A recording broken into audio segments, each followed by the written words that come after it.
ஒரு ரெஸ்லரோட கிமிக் வந்து ஹிட் ஆனதுக்கப்புறம் அதே இதை காப்பி பேஸ்ட் பண்ணி இன்னொரு ரெஸ்லர் கிரியேட் பண்ணி ஃப்ளாப் கொடுத்த ரெஸ்லர்ஸ் யாரெல்லாம்னு பார்க்கலாமா. இதில் மொதல் இடத்துல இருக்கிறது நம்மளோட ரைபேக் தான். ரைபேக் பார்த்திங்கன்னா அப்படியே கோல்ட்பெர்க்கோட ஒரு காப்பி தான். ஸோ உங்களுக்கே தெரியும் அவர் பண்ணுற மூவ் அண்ட் அவர் கொடுக்குற ரியாக்ஷன் எல்லாமே கோல்ட்பெர்க்கு அச்சஸலாக இருக்கும்.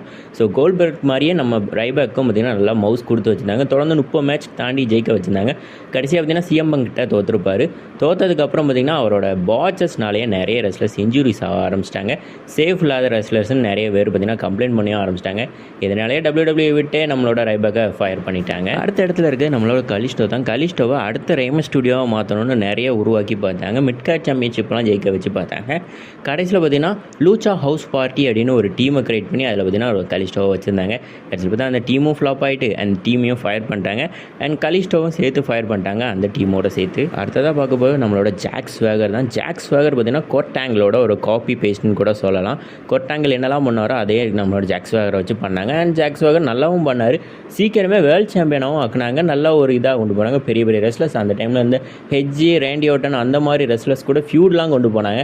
கடைசியில் பார்த்திங்கன்னா அந்த இது அவ்வளோ மவுஸ் கிடைக்கல. ஸோ அப்படியே கீழே போய் அவர் வந்து ஒரு மிட் கார்டராக மாற்றினாங்க. அதுக்கடுத்து தான் காணாமே போயிட்டார். அடுத்த ஃபயரும் பண்ணிட்டாங்க WWE. அடுத்து பார்த்திங்கன்னா டாப் ஜிக்லர் தான் பார்க்குறோம். டாப் ஜிக்லர் பார்த்திங்கன்னா அப்படியே ஷான் மைக்கேல்ஸோட கிம்மிக்கை காப்பி பண்ண ஒரு ரெஸ்லர். ஸோ அவரும் ப்ளே பாய், இவரும் ப்ளே பாய், அதே போல் தான் காமிச்சிருப்பாங்க. அண்ட் பார்த்திங்கன்னா ஷான் மைக்கேல்ஸ் மாதிரியே இவர் பார்த்திங்கன்னா ஒரு பெரிய ரெஸ்லராக புஷ் பண்ணணும். ஃபஸ்ட்டு ஸ்டார்டிங்கில் வேர்ல்டு சாம்பியன்லாம் ஆக்கி பார்த்தாங்க.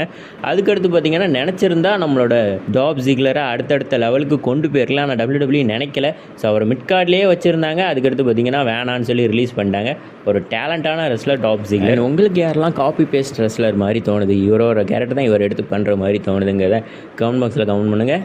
மீண்டும் சந்திப்போம். பாய்.